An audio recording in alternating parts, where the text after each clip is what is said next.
Students, welcome to Mathematical Minds.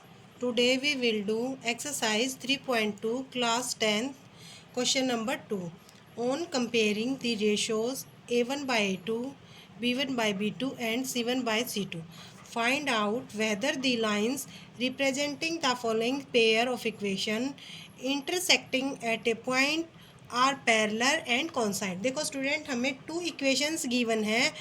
हमें A1 by A2, B1 by B2 and C1 by C2 का ratio compare करना है और उसके बेस पे हमें फाइंड आउट करना है कि जो टू लाइंस हैं वो इंटरसेक्ट कर रही हैं एक पॉइंट पे, या दोनों पैरेलल है या कॉन्साइड कर रही हैं। ओके, तो फर्स्ट हम क्या करेंगे स्टूडेंट, जो गिवन इक्वेशंस हैं उनको हम जो हमारी जर्नल इक्वेशन है उसके साथ कंपेयर करेंगे। For general equation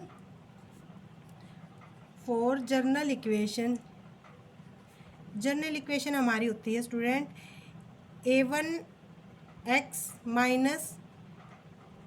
B1y plus C1 is equal to 0। ये हमारी है, देखो फर्स्ट इक्वेशन जो जनरल इक्वेशंस होती है हमारी।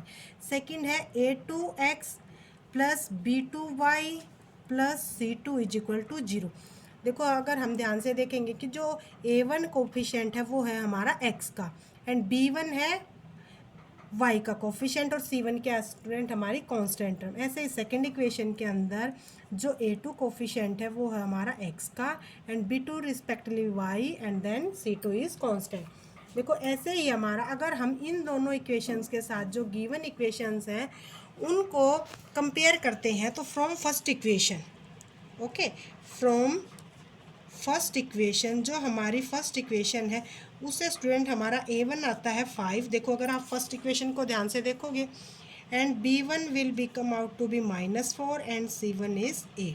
ऐसे ही A2 is equal to second equation, A2 is equal to 7, क्योंकि देखो हमें प्लस माइनस साइन है जो उसको आप ध्यान रखना है क्योंकि साइन के बेस पे ही हमारे रेशियो फाइंड आउट होंगे।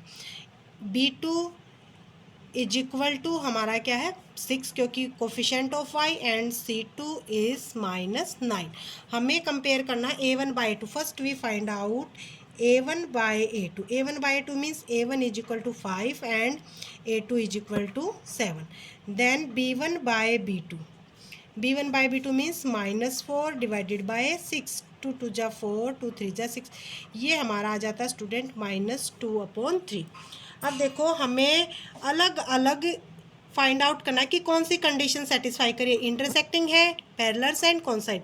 अब उसके लिए हमें सबसे पहले देखो फर्स्ट कंडीशन हमारी, अगर A1 by A2 हमारा नॉट इक्वल टू आ जाता है स्टूडेंट B1/B2 के, ये तीनों जो कंडीशंस हैं हम क्वेश्चन के बेस पे ही हम आपको पूरी सोल्व करवाएंगे, ठीक है ना।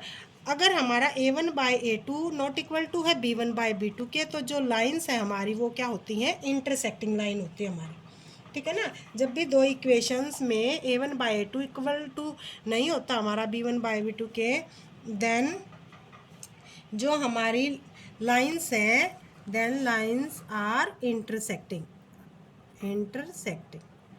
क्योंकि हमारा जो क्वेश्चंस है उसके अकॉर्डिंग हमारा A1 by A2 not equal to B1 by B2 आता है। देखो अगर आप ध्यान से देखोगे ये आ जाएगा भाई हमारा 5/7 और ये इक्वल नहीं है हमारा 2/3 के। जैसा कि आप देखो क्या ये दोनों वैल्यू इक्वल है, नहीं है। It means then lines are, हमारी कौन सी कंडीशन हुई, इंटरसेक्टिंग लाइंस हुई हमारी, ठीक है। ऐसे ही जो अदर कंडीशंस है हमारी जैसे ही क्वेश्चन में आती हैं हम वहाँ पर आपको एक्सप्लेन करेंगे। तो फर्स्ट लाइन देखो, अगर A1 by A2 कहीं भी टू लाइन की इक्वेशन में आपका not equal to B1 by B2 आता है तो लाइंस हमारी स्टूडेंट इंटरसेक्टिंग होंगी और जो सॉल्यूशन है हमारा वो हमारा क्या होएगा, यूनिक सॉल्यूशन आएगा। कि जैसे ही हम x और y की वैल्यू निकालेंगे तो हमारा सॉल्यूशन कैसा आना स्टूडेंट, इसके अंदर यूनिक सॉल्यूशन आना, ये कंडीशन आपको ध्यान रखनी है। ऐसे ही जो सेकंड पार्ट है हमारा, सेकंड पार्ट है student 9x plus 3y plus 12 is equal to 0। This is first equation. Second equation is 18x plus 6y plus 24 is equal to 0। This is second equation. देखो ऐसे ही हम, क्योंकि अब हमें बार बार जनरल इक्वेशन के साथ कंपेयर नहीं करना, इसीलिए मैंने आपको फर्स्ट क्वेश्चन के अंदर ये सारा कंप्लीट किया।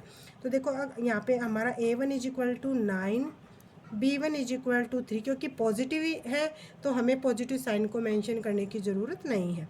C1 is equal to 12। लेकिन जहाँ पर भी हमारा माइनस आता है तो उसको हमें मेंशन करना ज़रूरी होगा। A2 will B 18, B2 will be 6 and C2 will be 24। देखो स्टूडेंट, हमें क्वेश्चन में पूछा ही गया है कि हमें A1 by A2, B1 by B2 and C1 by C2 का रेशो फाइंड आउट करना। ओके, तो हम क्या करेंगे, A1 by A2 is equal to आ जाएगा हमारा 9/18 मीन्स 1/2, तो ये आ जाता हमारा 1/2। And then B1 by B2 is equal to 3/6 means also ये भी हमारा 1/2 आता है। Next C1 by C2 12/24 means ये भी हमारा 1/2 आता है। देखो स्टूडेंट, जब भी हमारे वैल्यूज़ हैं जो तीनों इक्वल आ जाए, मीन्स अगर A1, जैसे ये हमारी कंडीशन आ जाती है कि अगर A1 बाई A2 इक्वल होता है हमारा B1 बाई B2 के एंड इक्वल होता है हमारा C1 बाई C2 के, तो जो लाइंस हमारी होती हैं वो क्या करती हैं, कोइंसाइड करती हैं लाइन। ठीक है ना, जो लाइन है हमारी कोइंसिडेंट लाइन होती है। ठीक है ना, कोइंसाइड करेंगी। तो देखो क्या होगा, हमारा A1 बाई A2 क्या है, 1/2 है, ये भी इक्वल होगा भाई 1/2 के एंड ये भी इक्वल होगा हमारा 1/2 के। अगर all values are equal then आप यहाँ पर मेंशन कर देना लाइंस आर कोइंसिडेंटली। ठीक है ना,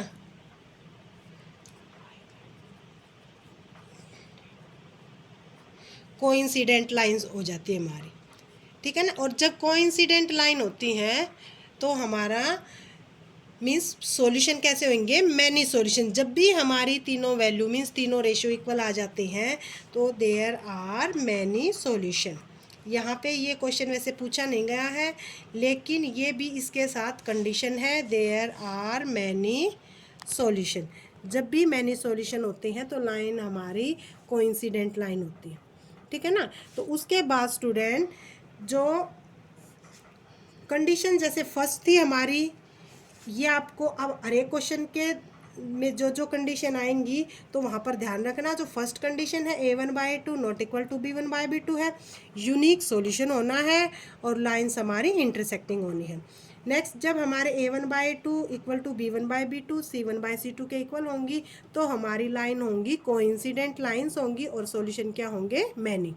तो स्टूडेंट, जो थर्ड पार्ट है 6x minus 3y plus 10 is equal to 0 and next 2x minus y plus 9 is equal to 0। देखो यहाँ पर हमारा A1 is equal to 6, B1 is equal to, यहाँ पर देखो हमें माइनस साइन को लिखना होगा, and C1 is equal to 10। ऐसे ही जो स्टूडेंट हमारा A2 है, A2 will be 2, B2 is equal to -1। देखो यहाँ पर y का कोफिशिएंट क्या हमारा -1 and C2 is equal to 9।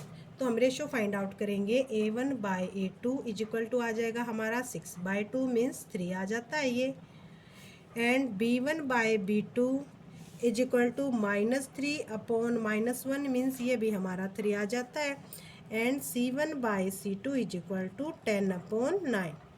देखो स्टूडेंट, यहाँ पर जो कंडीशन है हमारी A1 by A2 equal to है देखो हमारा B1/B2 के, लेकिन ये हमारा नॉट इक्वल टू है C1/C2 के, क्योंकि ये 3 एंड 3 तो देखो दोनों हमारी वैल्यूज़ इक्वल हैं, लेकिन ये नहीं इक्वल है किसके, 10/9 की। अगर ऐसी कंडीशन आ जाती है कि जो फर्स्ट टू रेशो इक्वल है and C1 by C2 not equal है, तो जो लाइंस हैं हमारी वो क्या आएंगी, पैरेलल्स। तो लाइंस आर पैरेलल, लाइन हमारी पैरेलल आएंगी। तो इसका मतलब ये जो कंडीशंस हमने शो की है अपने क्वेश्चन में, तो यहाँ पर लाइंस आर पैरेलल। और जब हमारी लाइन पैरेलल होंगी तो इट मीन्स क्या होगा, देखो अगर लाइन पैरेलल ही आ गई तो इसका मतलब हमारा कोई भी सॉल्यूशन नहीं होगा, नो सॉल्यूशन। तो देखो स्टूडेंट, यहाँ पर हमारा जो क्वेश्चन नंबर सेकंड है उसके तीनों पार्ट कंप्लीट हो जाते हैं। और मैं यहाँ पर लास्ट में जो भी हमने तीनों कंडीशन लगाई थी वो तीनों कंडीशन लिख रही हूँ। अगर A1/A2 not equal to B1/B2 के आता है तो हमारे क्या होंगे भाई, यूनिक सॉल्यूशन आएगा। कैसा सॉल्यूशन आएगा स्टूडेंट, यूनिक हमारा सॉल्यूशन आना है। और लाइन कैसी होंगी भाई, इंटरसेक्टिंग लाइन होंगी। ठीक है ना, आप इस टेबल को भी ध्यान से रखना क्योंकि ये नेक्स्ट क्वेश्चन में भी हमारी यही टेबल यूज़ होनी है। सेकंड क्वेश्चन, सेकंड जो कंडीशन है स्टूडेंट वो है हमारी A1/A2 अगर इक्वल टू है हमारी B1/B2 के, एंड नेक्स्ट इक्वल टू है C1/C2 के। तो जो हमारा सॉल्यूशन है उसका क्या होगा, मैनी सॉल्यूशन, क्योंकि all ratios are equal, it means क्या आएगा हमारा यहाँ पर मैनी सॉल्यूशन। उसके बहुत सारे सॉल्यूशन निकल सकते हैं। जैसे ही आप x की वैल्यू पुट करोगे तो कॉरस्पॉन्डिंग y की वैल्यू आ जाएंगी हमारी, और हमारी जो लाइन है वो कोइंसिडेंटली हो जाएंगी, कोइंसिडेंट लाइन होंगी। ठीक है ना। नेक्स्ट कंडीशन है जो हमारी A1/A2, जैसे कि हमने थर्ड पार्ट में की थी, B1/B2 के इक्वल होगा बट C1/C2 के रेशियो इक्वल नहीं होगा। तो इसमें स्टूडेंट हमारा कोई भी सॉल्यूशन नहीं होगा। जब भी कभी ऐसी कंडीशन आती है तो हमारा कोई भी सॉल्यूशन नहीं होगा। और जब भी नो सॉल्यूशन आएगा इट मीन्स हमारी लाइन कैसी होंगी, पैरेलल लाइन होगी। ठीक है ना, तो पैरेलल लाइन आएंगी। तो यहाँ पर आपको अगर ये तीनों कंडीशन याद होंगी तो सेकंड क्वेश्चन, थर्ड और जो भी आगे क्वेश्चंस आएंगे इससे रिलेटेड वो आप इजीली कर सकते हो। तो स्टूडेंट, अगर आपको इन क्वेश्चंस में या इस मेथड में कोई भी प्रॉब्लम लगे तो मेरे को मैसेज करना, हमारी वीडियो को लाइक करना, चैनल को सब्सक्राइब करना। Thank you.